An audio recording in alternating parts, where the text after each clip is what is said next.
tengamos presente y para que Juli también lo tenga presente, es que inicio yo y cuando yo termine, Andrés, qué pena. Qué pena interrumpirte, me está diciendo Juli que ya. listo, entonces dile a Juli que entro yo y que apenas yo termine ya entran Sandra y Juan. Listo.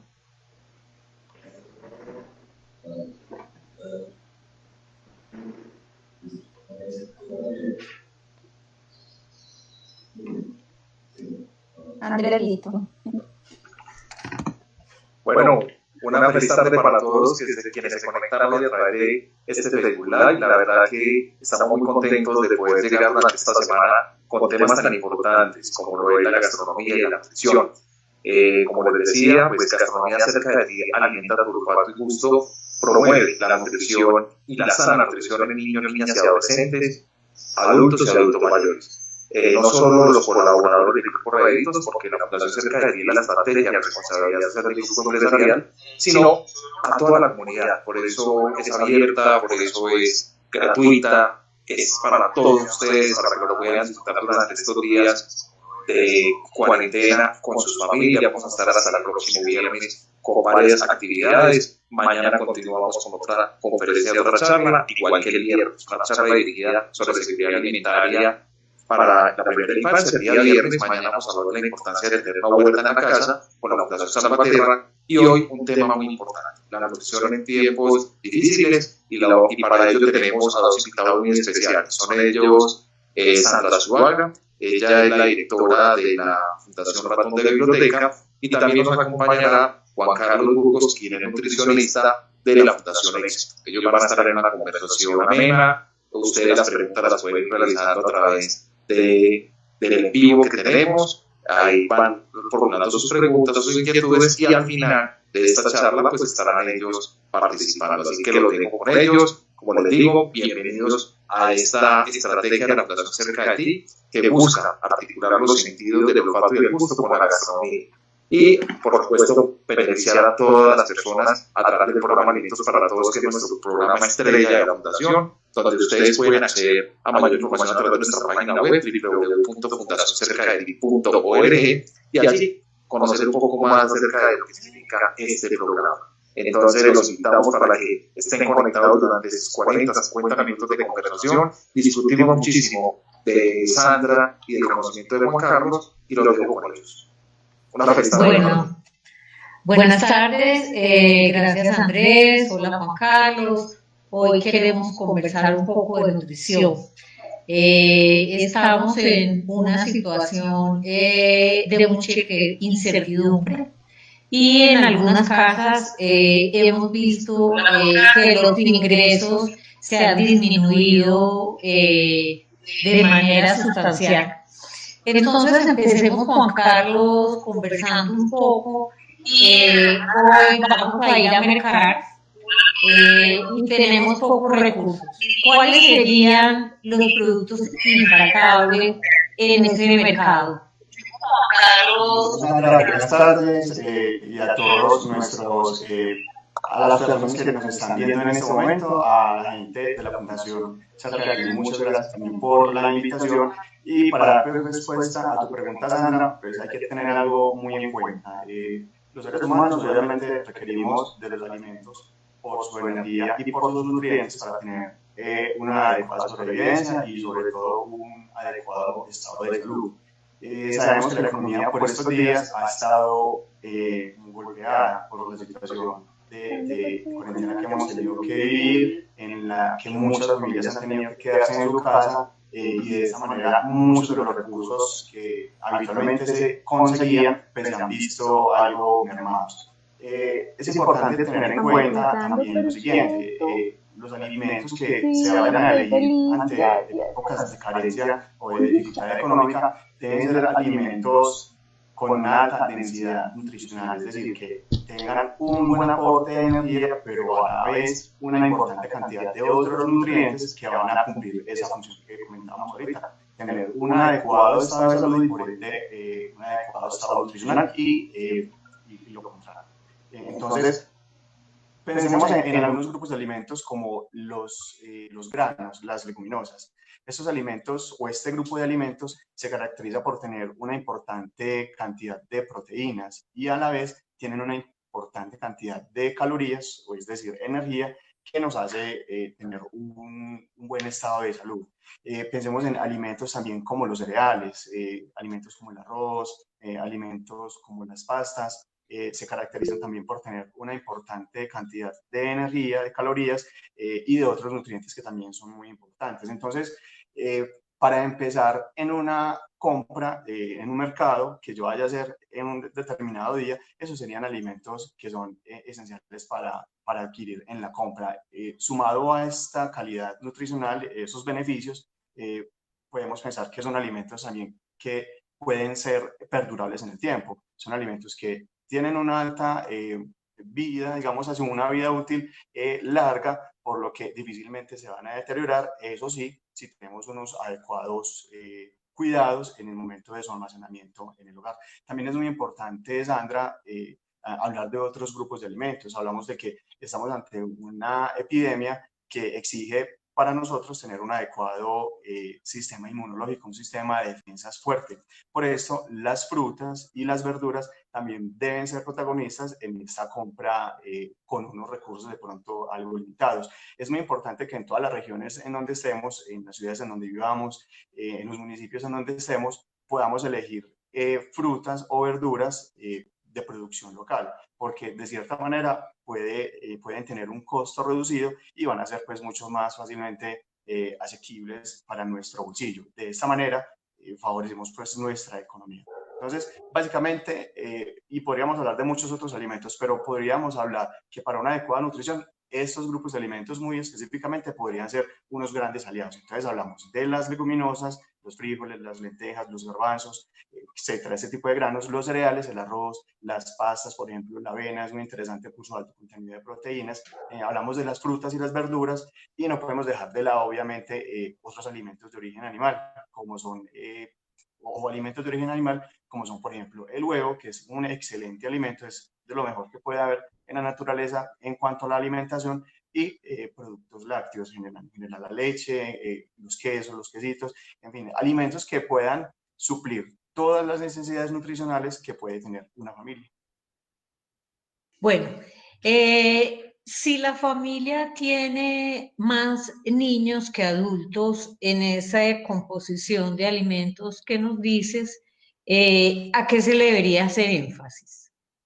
Bueno, existen en Colombia algo que se llaman las guías alimentarias y de cierta manera lo que se quiere rescatar con las guías alimentarias es el goce de una adecuada alimentación partiendo de unas adecuadas recomendaciones. Entonces, como premisa, las guías alimentarias, tanto para niños y niñas menores de 2 años como para la población mayor de 2 años, en la que se incluyen pues, los adultos, nos dicen que debemos incluir todos los grupos de alimentos, pero de acuerdo, obviamente, al momento o al ciclo vital en el que nos encontremos, pues deben haber unos alimentos más protagonistas que otros. Por ejemplo, si hablamos específicamente de los niños, debemos tener muy en cuenta que los niños están en un proceso de crecimiento importante, por lo que las proteínas como el huevo, los lácteos, los cárnicos deben estar presentes para respaldar ese adecuado crecimiento y a la vez ese fortalecimiento del sistema inmunológico. Obviamente el niño necesita un adecuado consumo de energía y es importante que de pronto las fuentes de energía de los niños sean esos cereales que mencionábamos ahorita, el arroz, las pastas, pero también otras preparaciones o productos que conseguiríamos en un mercado normal, las arepas, pronto productos como el pan o las galletas son también importantes y no podemos dejar de lado alimentos como las frutas y las verduras que van a proporcionarnos las vitaminas y los minerales necesarios para que los niños tengan también un adecuado funcionamiento de su organismo y por ende un buen crecimiento. Pero ahí, por ejemplo, decimos, no, es que los niños necesitan mecato. Y los niños, como han estado estos días sin ir al colegio y a las instituciones educativas que hacen que ahí puedan tener más acceso a mecato, que son comidas empacadas, ¿tú crees que en este momento en que los niños no tienen muchas actividades de diversión, las familias digan, entonces por lo menos demos mecato? ¿Cuál es tu Bueno, concepto sobre? mi posición. Perfecto, Sandra. Si no, la idea es que cuando rescatamos eso que yo les acabo de mencionar, lo de las guías alimentarias, este tipo de productos en particular son algunos de los que no se recomiendan consumir, ¿cierto? Porque son alimentos que de pronto tendrán calorías, pero muy pocos nutrientes. O sea, lo que pueden hacer es suplir en el niño una cierta necesidad de gusto, de rico, porque es un sabor delicioso, es dulce, en los que sean dulces o son salados, aquellos mecatos que sean salados, pero de resto no aportan de manera importante nutrientes que van a requerirse para el adecuado crecimiento de los niños. Y aquí es muy importante que desde los primeros meses, especialmente desde el inicio de la alimentación complementaria, los hábitos de alimentación de la familia sean los que determinen cómo va a ser la alimentación de sus miembros y en especial de los niños. Nosotros como papás, como adultos y las personas mayores en la casa, debemos ser quienes demos el ejemplo para que los niños tengan de cierta manera una adecuada alimentación. Entonces, si lo vamos a mirar desde el punto de vista nutricional, pues realmente no es lo que más convenga para los niños.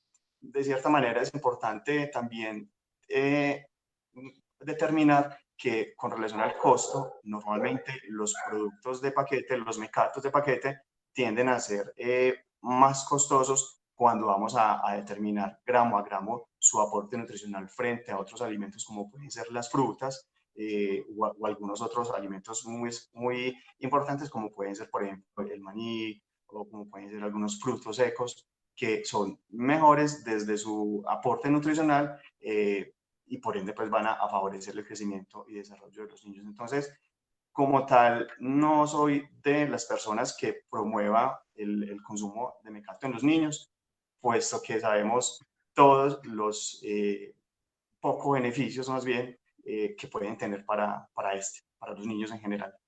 Bueno, ahí mencionas varios temas que me parece que son importantes.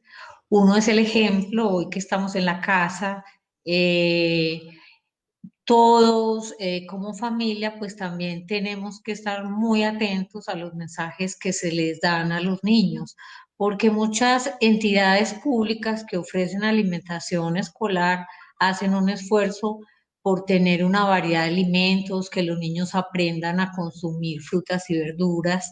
Y se hace mucho ejercicio pedagógico porque en nuestra cultura a veces las frutas y verduras no son tan aceptadas, sobre todo las verduras. Entonces, hoy que estamos en la casa, es importante el mensaje de los adultos, de el espacio que le dedicamos a la comida, los momentos de comer juntos.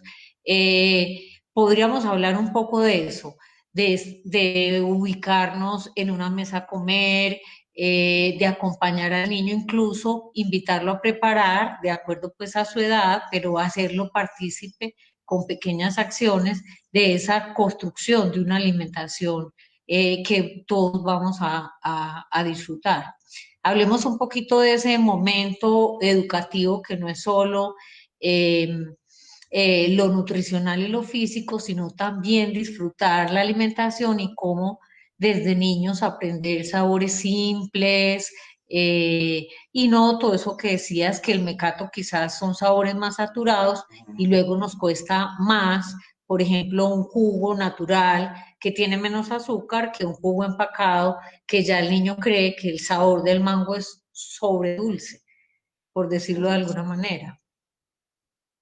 Sí, entonces aquí entran a jugar, Sandra, pues una serie de factores que son muy importantes y dejando un poco de lado, como sugerís, lo nutricional y lo físico, pues pensemos en que el momento de la alimentación, y para hablar de pronto de otros aspectos que vamos pues como a contar en este minuto, entonces, la unión familiar. Entonces, hablamos del momento de la alimentación como uno de los pocos momentos de pronto que puede tener la familia para reunirse todos, ¿cierto? Y conversar acerca de lo que pasó en la mañana, si es de pronto el almuerzo lo que vamos a disfrutar juntos o de lo que pasó en la tarde, si es de pronto la cena en la noche o la comida lo que vamos a consumir. Entonces ese es un momento en donde los integrantes de la familia pueden intercambiar inquietudes, pueden intercambiar situaciones vividas pues, a lo largo del día y con esto de cierta manera podemos tener al alimento como ese pretexto, o a la alimentación como ese buen pretexto para que la comunicación en el hogar vaya enriqueciéndose y fortaleciéndose. Y yo pienso, como de pronto podemos escucharlo o leerlo en muchas partes, pues la cuarentena de cierta manera nos ha enseñado como muchas cosas, y a las malas, digámoslo así, también pues nos ha obligado a otras. Y yo pienso que si debemos, por cumplir las normas, estar en la casa, entonces aprovechemos como todos esos momentos. Entonces la unión familiar es un hecho que es ineludible, y que la alimentación está por medio o de por medio para que esta se refuerce. Otro aspecto que es bien importante, Sandra, y lo mencionabas, es de cierta manera inculcarle a los niños hasta la responsabilidad misma. Dabas el ejemplo de aquel niño que, de acuerdo a su edad y a su destreza, podría ayudar a la mamá o al papá o a los hermanos mayores a preparar los alimentos, o a disponer de algunos utensilios en la cocina para ayudar en la preparación de esos alimentos. Entonces, es también que los niños puedan ver que hasta el mismo momento de la alimentación es un momento que podríamos denominar como de cooperativismo, en donde todos podemos hacer una parte para que de igual manera todos de manera posterior podamos disfrutar de eso que entre todos hacemos. Entonces pienso que es un momento de unión familiar, lo le digo, en donde se puede mejorar la comunicación, donde se pueden reforzar hábitos de responsabilidad en el niño. Un aspecto pues que es bien importante, y la palabra pues la acabo de mencionar, hábitos. La alimentación como tal debe convertirse en un hábito. Los niños como tal, y mientras más pequeños sean, responden al deseo de querer comer ante el hecho de tener hambre o no. Y nosotros como adultos vamos de cierta manera, a través del ejemplo y de la repetición y de esa rutina, en el buen sentido de la palabra lo digo, vamos transformando esa cosa que es instintiva y de la necesidad de querer comer en el hábito. Entonces vamos a empezar a instaurar horarios fijos para la alimentación, y de cierta manera pues vamos a educar también al organismo a que, o a entrenarlo de cierta manera, para que los alimentos sean recibidos siempre a la misma hora y generen de cierta manera un bienestar general. Ahí hay otro tema. Estamos hablando de la familia que tiene niños. Ahora, la familia que tiene adultos. A veces, bueno, habría dos preguntas. Una, ¿cuáles son los infaltables, como lo dijimos ahora con los niños? Y, eh, y cómo trabajar temas de romper unas tradiciones muy fuertes. Yo toda la vida he comido así, y no voy a cambiar. Entonces, hoy que tenemos menos recursos, que estamos pasando más tiempo solos, juntos, en la casa, ¿cómo trabajar todo el tema de la alimentación con las personas mayores? Bueno, entonces, así como decíamos que en los niños hay algo que prima, y es su crecimiento y su desarrollo, y todos los adultos que vivamos con ellos debemos tratar de proteger este hecho. O sea, a los niños son a los que de manera prioritaria debemos procurarles la mejor alimentación, ¿cierto? Porque nosotros como adultos, y más aún los adultos mayores, pues ya no crecemos. Lo que tenemos que hacer es tratar de conservar un adecuado estado de salud derivado de unas buenas prácticas alimentarias. Y si de pronto padecemos alguna patología derivada de la alimentación, de pronto obesidad o enfermedades cardiovasculares, por ejemplo, una hipertensión, o por ejemplo una diabetes, debemos procurar que a través de la alimentación estas enfermedades tiendan a controlarse, o de cierta manera a desaparecer si es del caso, como por ejemplo en la obesidad o el sobrepeso. Entonces, infaltables, para nosotros como adultos es sobre todo el control de la alimentación. Y es bien importante, y volviendo a las guías de alimentación, nosotros como adultos, de cierta manera, y más aún los adultos mayores, debemos ser muy moderados en el consumo de productos, por ejemplo, muy grasosos, y sobre todo que tengan excesivas cantidades de grasa animal. Entonces, el tocino debe ser muy moderado, la mantequilla, que es hecha con base en la grasa de la leche de la vaca, debe ser muy moderada, los fritos en general deben ser muy moderados. De igual manera, alimentos que tengan alto contenido de sodio, como por ejemplo, volvamos al mecato. Hay algunos productos de paquetes que tienen un alto contenido de sodio, los embutidos en general, el exceso de sal en las preparaciones. Entonces, son aspectos para tener en cuenta y que de cierta manera pueden mejorar la calidad de vida derivada de una buena calidad de la salud de las personas adultas. Entonces, es ya en el sentido estricto de la palabra, ser muy moderado con la alimentación. Lo que se debe procurar con las personas mayores, si es de pronto el ejemplo que queremos dar. Obviamente se necesitan las proteínas derivadas de los lácteos, de los granos, se necesitan obviamente las frutas y las verduras para dar un equilibrio a esa alimentación y de cierta manera esos alimentos últimos que menciono tienen unas características que desde lo nutricional van a proteger la salud de esas personas. Ahí pues es el interés muy claro de la Fundación Cerca de Ti, de generar hábitos saludables con toda la población y especialmente pues el grupo de personas y colaboradores del grupo Rédito, los colocadores, que ahí hay un grupo significativo de personas adultas. Quisiera entonces hacer énfasis en una cosa para hablar de la nutrición saludable y son las preparaciones. Mencionaste dos cosas, una, menos sal, menos grasa. Entonces, en el tema de las preparaciones, las adiciones de salsas, de caldos, de gallina, De cubo, eh, los caldos de cubito.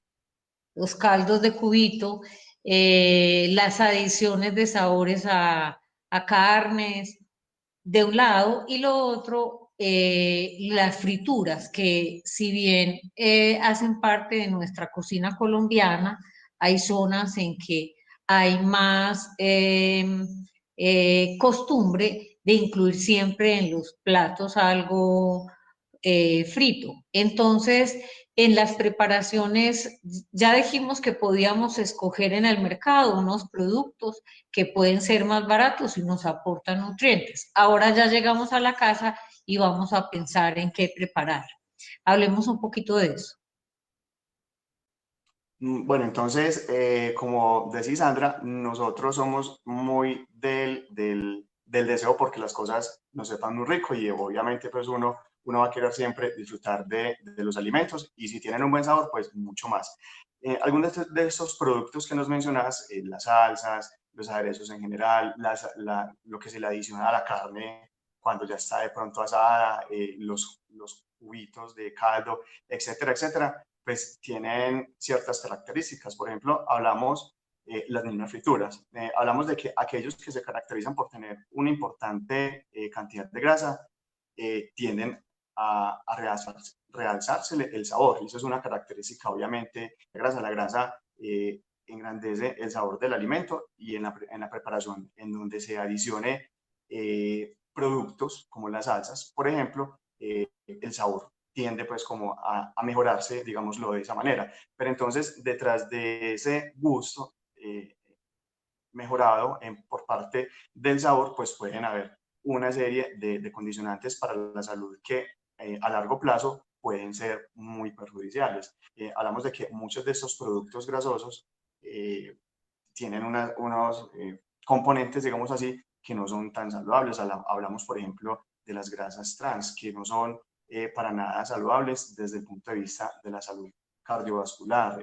Hablamos, cuando nos mencionas el ejemplo de los calditos de cubo, de que una característica muy notable de ellos es el elevado aporte de sodio que pueden tener. Y hablamos, por hablar de, o por mencionar ese simple nutriente, el sodio a lo largo es un nutriente, y lo relacionamos, por ejemplo, con hipertensión arterial, que son enfermedades que son degenerativas, que no se sienten y avanzan en nuestro cuerpo y en el momento menos esperado nos dan la sorpresa, un infarto, una enfermedad renal, etcétera, etcétera.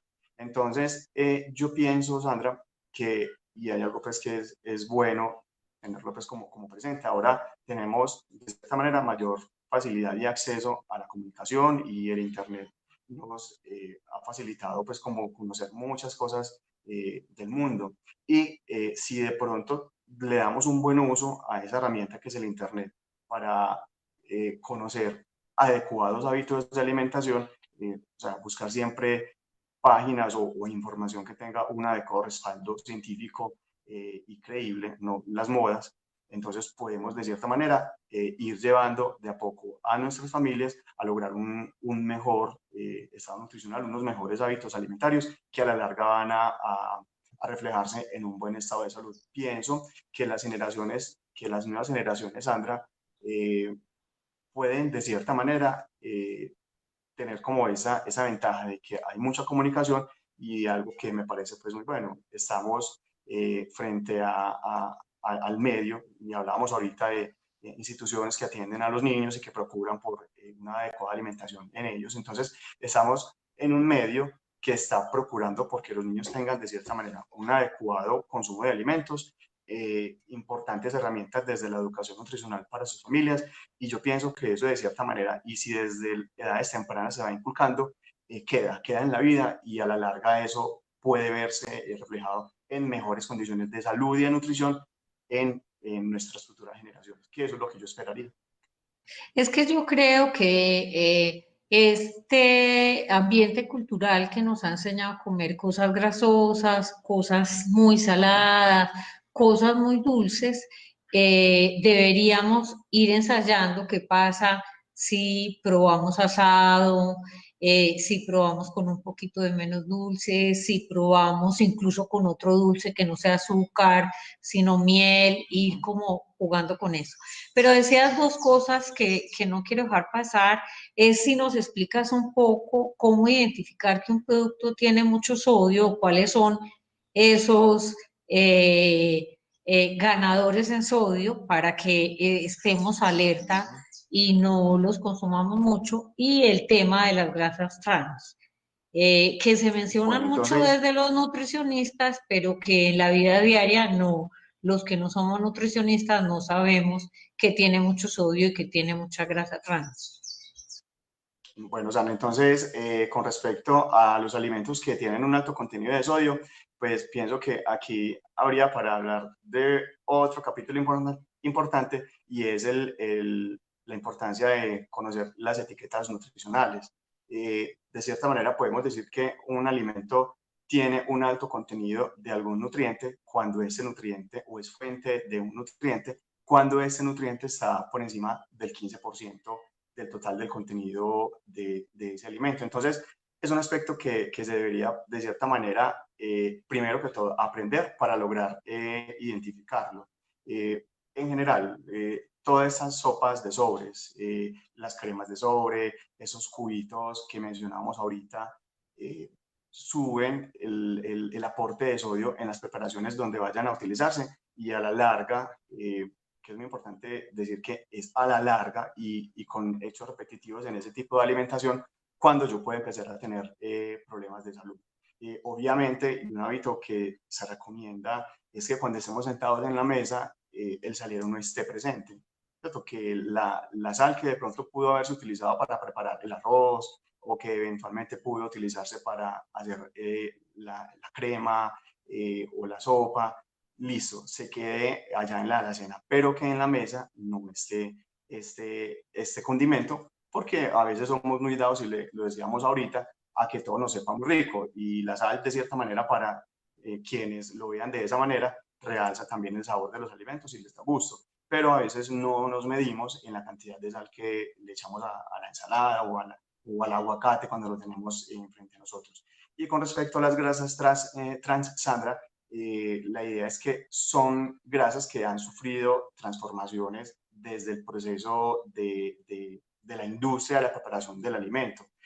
Por ejemplo, algunos productos de pastelería, productos, por ejemplo, como la galletería dulce, todo ese tipo de alimentos que requieren en su preparación grasa vegetal, que obviamente pues son grasas vegetales las que se transforman y se vuelven como grasas trans, son las que se utilizan para la preparación pues de esos alimentos, y de cierta manera debemos evitar el consumo de esos alimentos, por ejemplo los pasteles en general, todos los productos de panadería dulce, los productos como por ejemplo las donas, en su proceso de preparación tienen dentro de sí como ingrediente grasas que tienen un alto contenido de ese componente trans, que como les decía, les comentaba ahorita, no es tan saludable desde el punto de vista cardiovascular.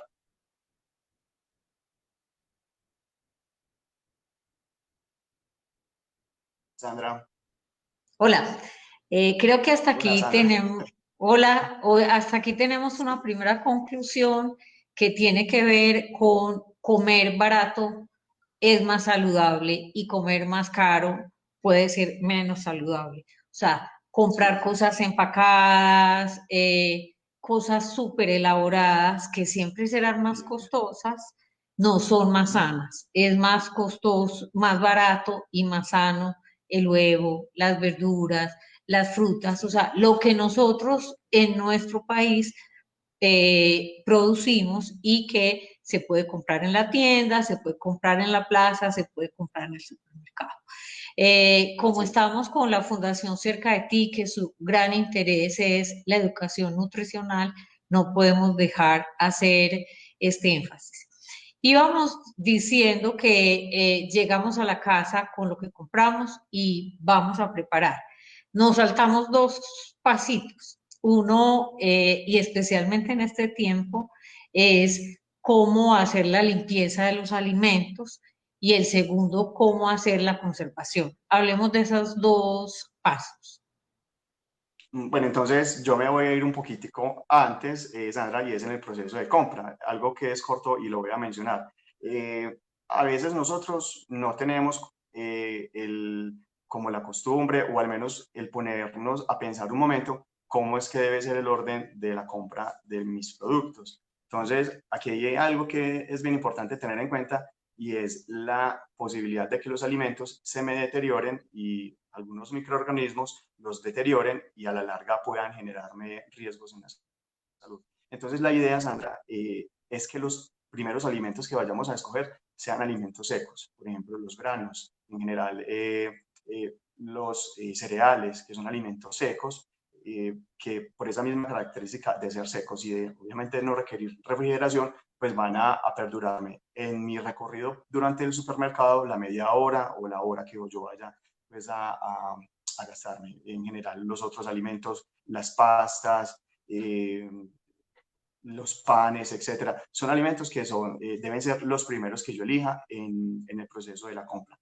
De manera posterior, yo deberé adquirir los alimentos que requieran refrigeración, como por ejemplo los quesos, antes de pronto irnos hacia las frutas o las verduras, posteriormente los quesos o algunos lácteos que como tal requieran refrigeración. Y por último, debemos preferir los alimentos o ir a elegir los alimentos que requieran congelación. Aquí la idea y la razón de ser de que algunos alimentos requieran refrigeración o congelación y otros no, es lo que les mencionaba, la posibilidad de que se pierdan y de que los microorganismos que puedan estar presentes en ese alimento, al perderse esa cadena de frío, proliferen, dañen el alimento o que de cierta manera me puedan generar una intoxicación alimentaria.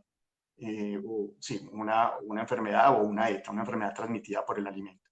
Entonces, algo que es bien importante al momento de llegar a la casa es, primero que todo, lavarme las manos. Entonces, la mano, como es el elemento que está en directo contacto con el alimento, pues también puede ser el directo vehículo de microorganismos que pueden contaminar o dañar el alimento. Entonces, lo primero que tengo que hacer es un adecuado lavado de manos.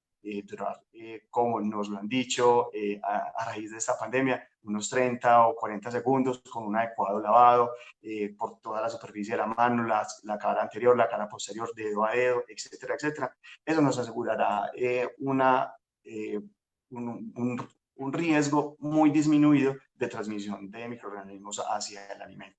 Debemos, obviamente, y como nos lo han recomendado, hacer desinfección de los empaques de los alimentos, hacer aspersión con alcohol, que de cierta manera también puede minimizar la carga bacteriana o de microorganismos que puedan tener los alimentos. Debemos, obviamente, y como lo decíamos ahorita, si existe un orden para la compra de los alimentos o la adquisición en el mercado de los alimentos, pues también debe haber un orden en el proceso del almacenamiento. Debemos procurar, porque en lo posible los empaques, sobre todo de los alimentos que requieran refrigeración o congelación, estén en muy buen estado, para evitar que los líquidos, los exudados, por ejemplo, si hablamos de la carne, puedan contaminar algunos otros alimentos dentro de la nevera. Entonces, asegurarnos de que los alimentos estén en empaques en muy buena calidad, con adecuadas condiciones de higiene, y de ser posible guardar los alimentos en recipientes y que tengan tapa para evitar lo que podríamos denominar como la contaminación cruzada.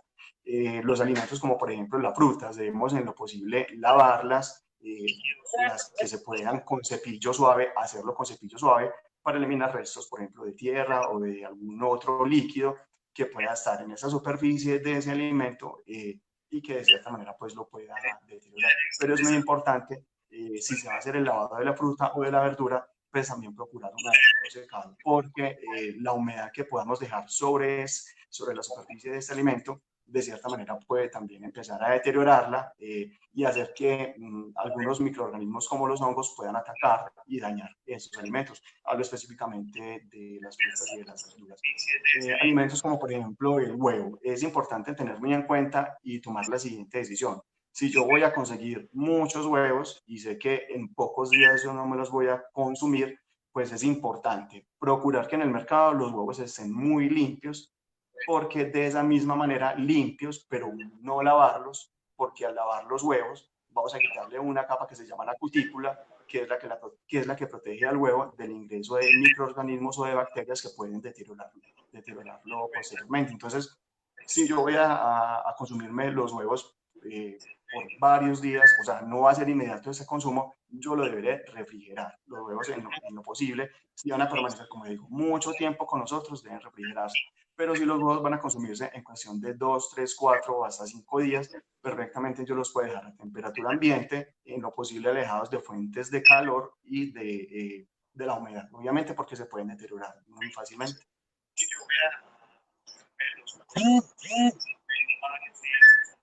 Bueno, y ya llegamos a la casa. Ahora el almacenamiento de esos alimentos.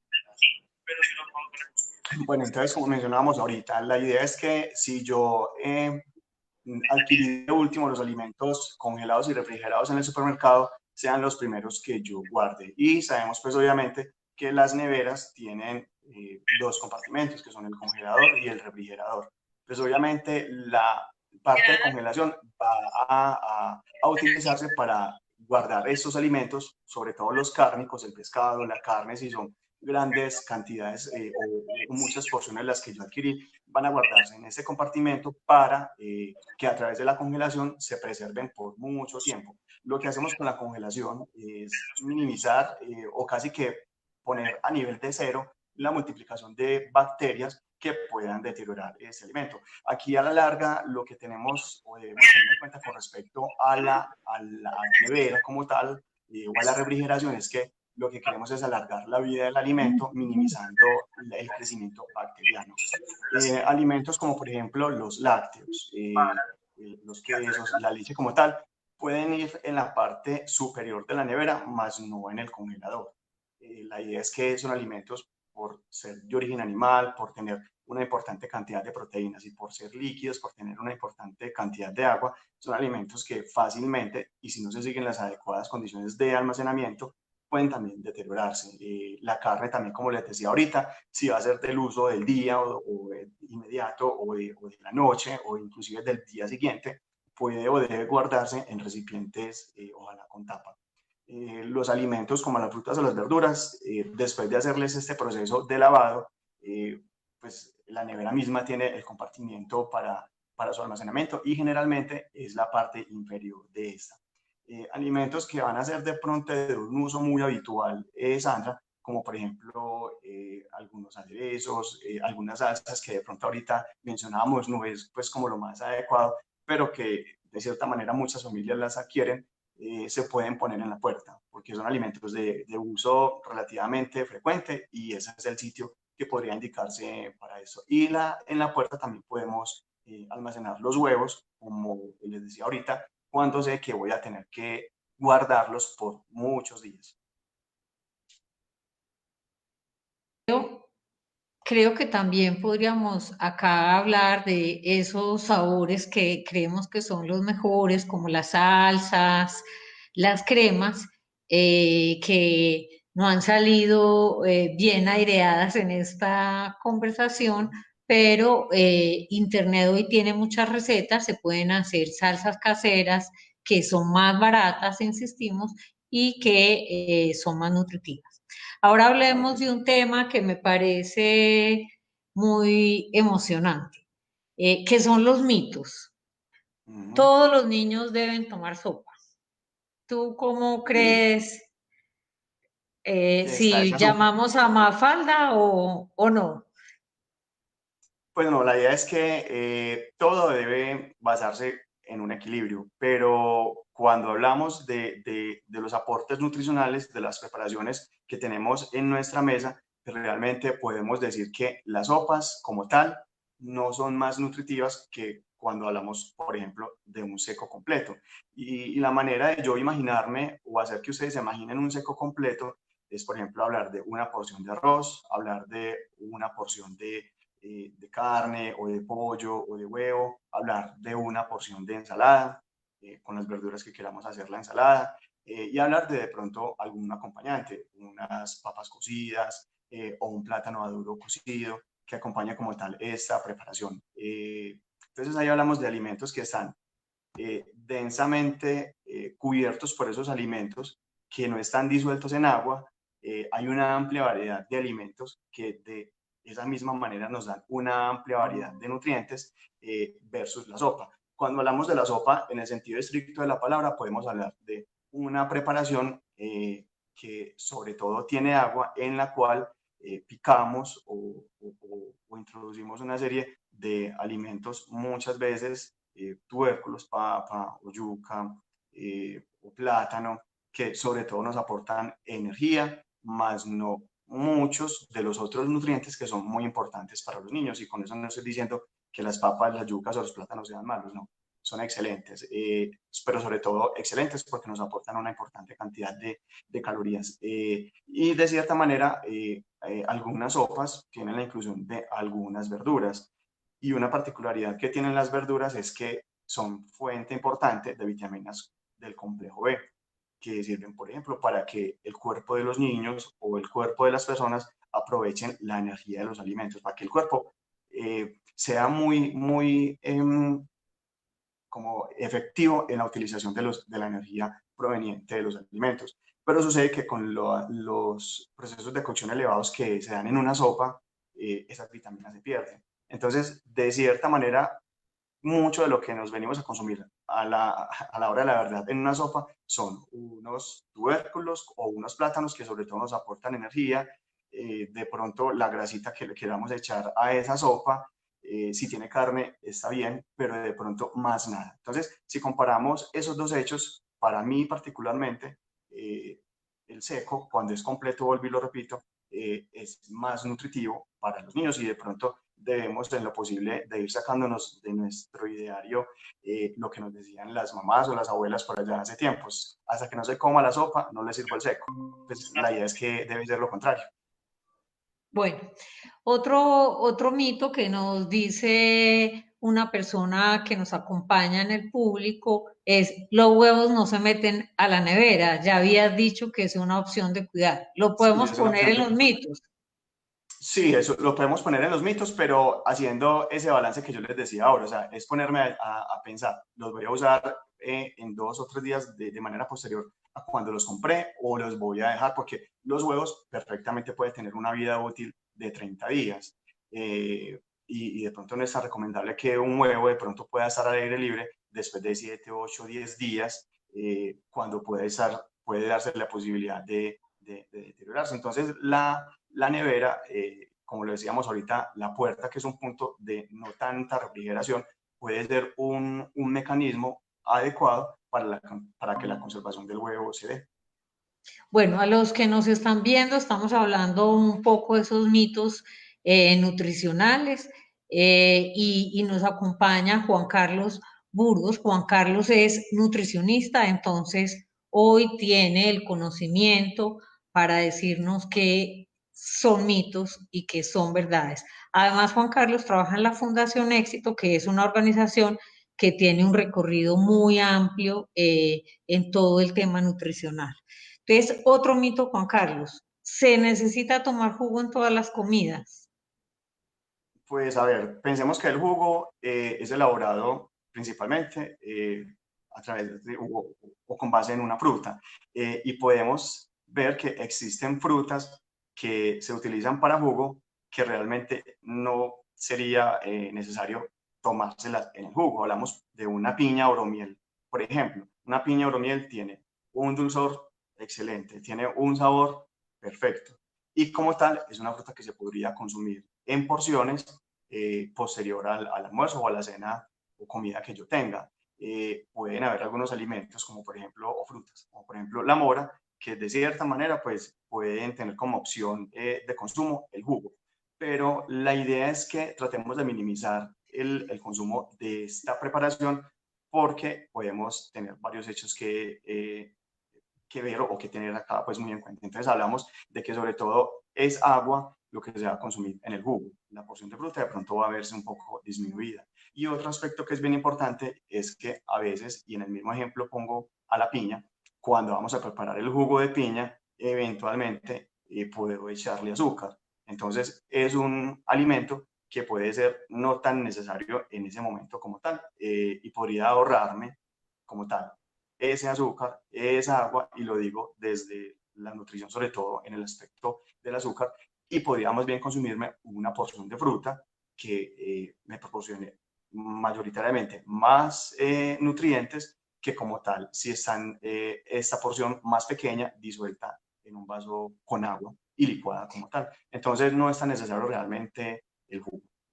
Bueno, aquí tenemos una pregunta de Astrid Muñoz. Ella dice que a su hijo no le gusta el arroz, pero lo cambia por arepa, que si ese intercambio es adecuado.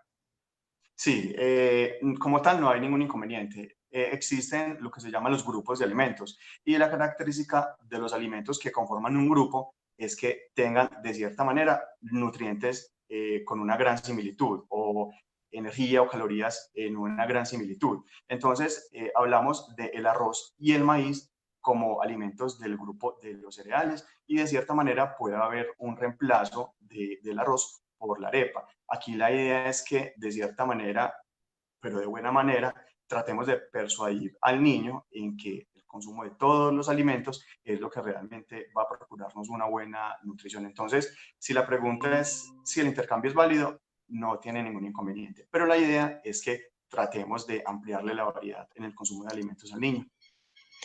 De pronto también hay frases familiares que no ayudan a que todos aprendamos a probar nuevos alimentos. Frases como, desde que es bebé no le gusta tal cosa, pero puede que a uno no le guste el año pasado una cosa y este año se la vuelvan a ofrecer, la preparemos distinto, ensayemos y que no haya tanto esas frases, este niño no come huevo, este niño no come sopa, sino ir redondeando. Volviendo a los mitos, todos los niños deben consumir dulce porque ellos gastan mucha energía. Pues a ver, hablamos de los dulces o azúcares como unos alimentos como tal de un grupo que se llama azúcares y dulces. Solo que la recomendación general y de pronto de manera tajante para los niños de menos de 2 años, que es la edad propicia para formar unos buenos hábitos de alimentación, es que no ofrezcamos alimentos dulces, ni gaseosas, azúcar, como tal en las preparaciones, inclusive la misma miel. La idea es que los alimentos y las preparaciones que los involucren tengan la menor cantidad de estos aditamentos o de estos aditivos para que de cierta manera el niño también adquiera unos adecuados hábitos de alimentación que van a ser tan útiles para su vida próxima como para su vida adulta. Entonces, eso es una cosa que es bien importante para tener en cuenta.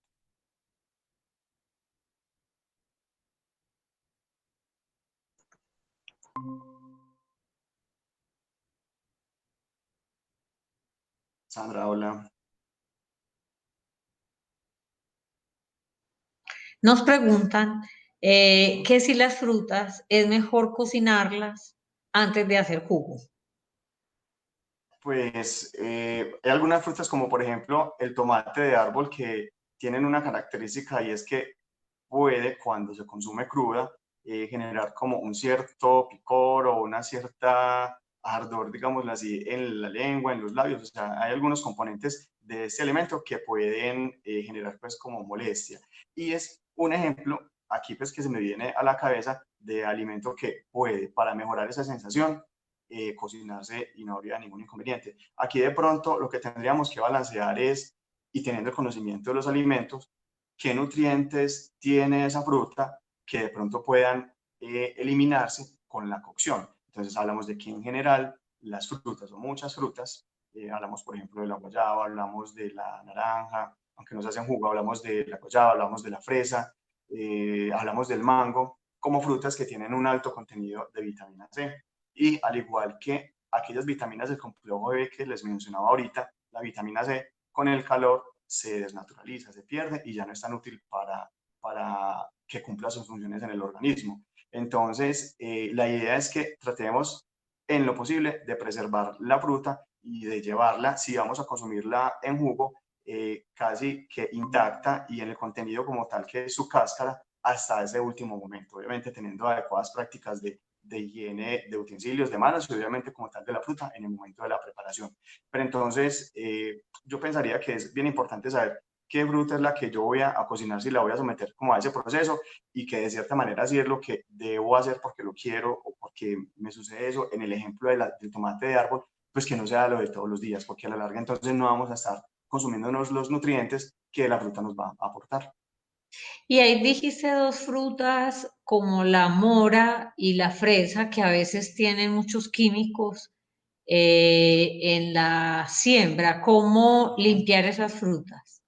Pues a la larga, Sandra, y tenés toda la razón, los fertilizantes que usan los productores o los agroquímicos para su cuidado, porque a la larga muchos de estos sustancias químicas sirven para que no la ataquen plagas, sobre todo pues como para eso, no se dañen en su proceso pues como tal de producción y posterior cosecha, pues la idea es que los lavemos bien, como lo decíamos ahorita, con cepillos si es del caso, obviamente si se puede hacer un proceso de desinfección previo al almacenamiento o al consumo para minimizar de cierta manera lo de la desinfección, sobre todo como para evitar el daño bacteriano o de microorganismos para la fruta.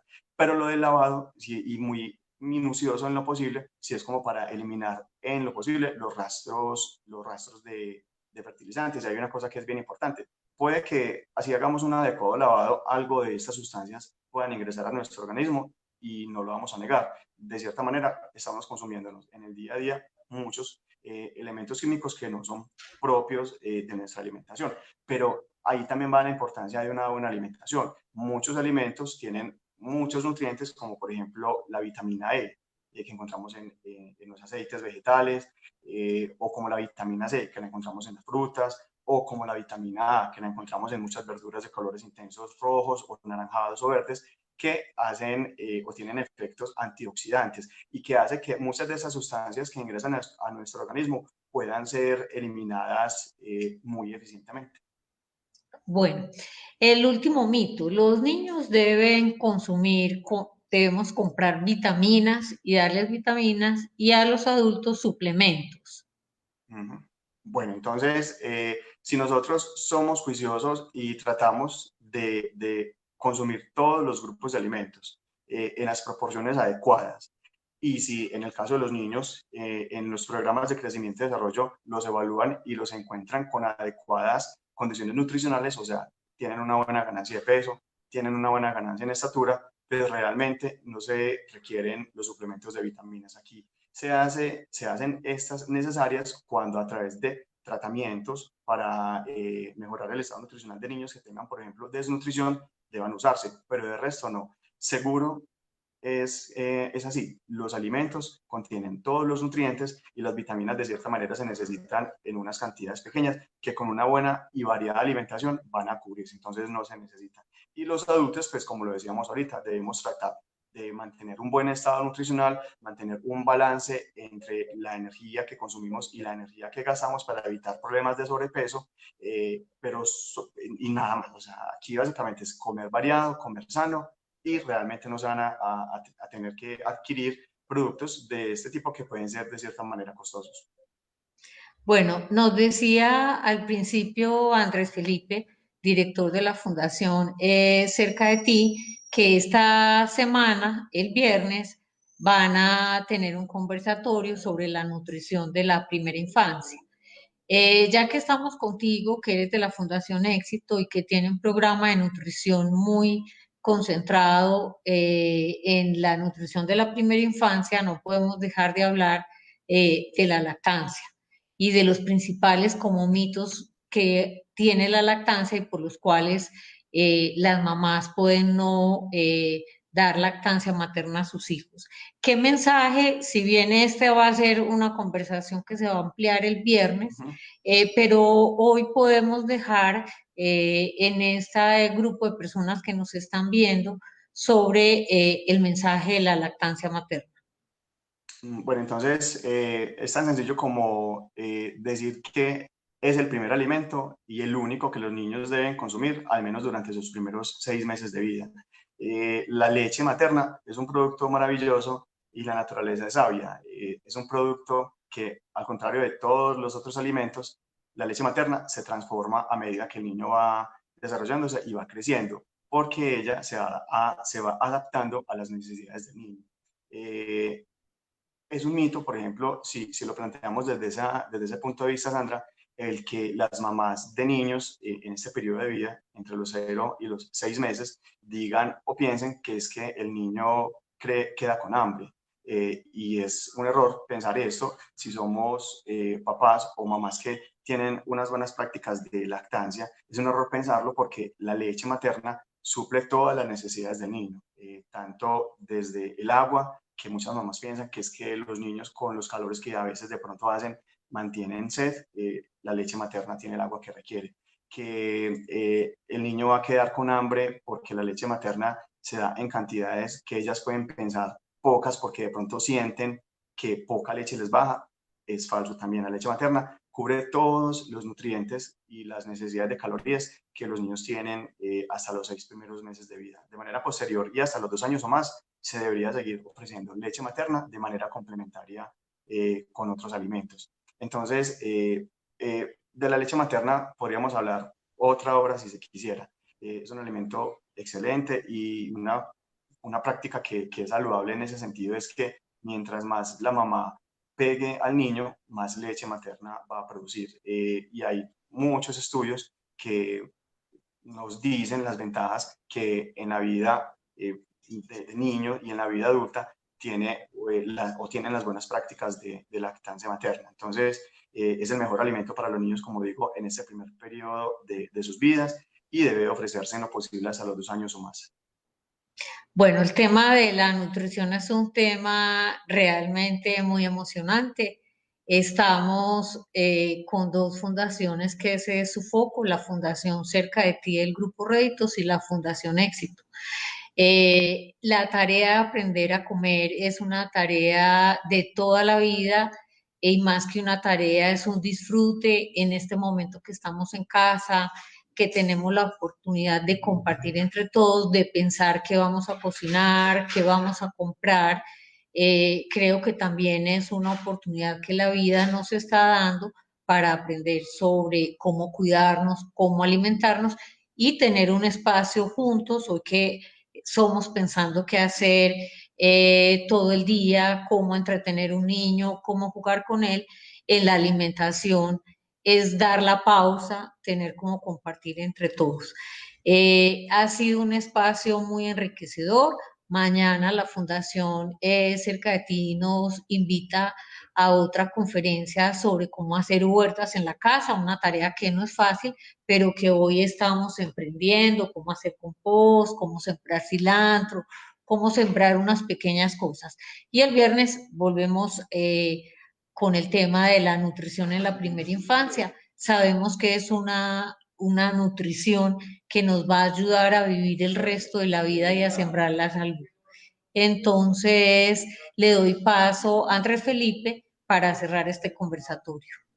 Bueno, un saludo y un agradecimiento muy especial a Juan Carlos, a la Fundación Éxito, por supuesto a Sandra, de la Fundación Ratón de Biblioteca, por hacer posible esta conferencia, esta charla hoy tan amena, donde seguramente las personas quedaron con muchas inquietudes resueltas. Algunas las resolveremos el próximo viernes para continuar con el tema de seguridad alimentaria, y también es muy bueno enfatizar y quiero hacer hincapié en que la Fundación Cerca de Ti lidera el programa Alimentos para Todos, el cual contribuye en la seguridad alimentaria de las familias y en la formación en decisiones de consumo. Por ello, creamos estos espacios como lo es Gastronomía Cerca de Ti, Alimenta tu olfato y tu gusto, donde durante toda esta semana estaremos realizando actividades para generar hábitos saludables de consumo, para hablar sobre información y formación sobre el tema nutricional. Y por supuesto, las personas que se conectaron de pronto en la mitad de la conferencia o al final y que pertenecen al grupo Réditos pueden hacer parte y volver a vivir este en vivo, este Facebook Live, a través de la Universidad Réditos, que es la estrategia de formación del grupo Réditos, que permite que los colaboradores accedan a contenidos formativos de una manera diferente, mientras disfrutan aprendiendo, superan cada reto y reciben recompensas por su esfuerzo de manera virtual. Entonces la invitación es para que invitemos a los familiares, a los amigos, para que mañana nos acompañen otra vez en otro en vivo con la Fundación Salvaterra, donde hablaremos de la importancia de tener una huerta en el hogar, y el viernes con el tema de seguridad alimentaria, también liderada por la Corporación Viviendo Juntos. Un agradecimiento especial a todas las instituciones que se han unido y que han hecho posible esta semana: Confenalco Antioquia, Fundación Ratón de Biblioteca, Fundación Éxito, Corporación Viviendo Juntos, Fundación Salvaterra. Y a ustedes darles las gracias por esta hora de conexión, por haber estado tan juiciosos participando. Si algunas preguntas quedaron por resolver, no se preocupen, que el viernes habilitaremos nuevamente, hablaremos de nutrición en primera infancia, entonces ahí podremos resolver todas las inquietudes que tengan con los nutricionistas invitados. A ustedes muchísimas gracias, una feliz tarde para todos, un abrazo desde la distancia, y bueno, nos vemos entonces mañana a las 4 de la tarde y el viernes a las 4 de la tarde también. Mil gracias. Muchas gracias a todos.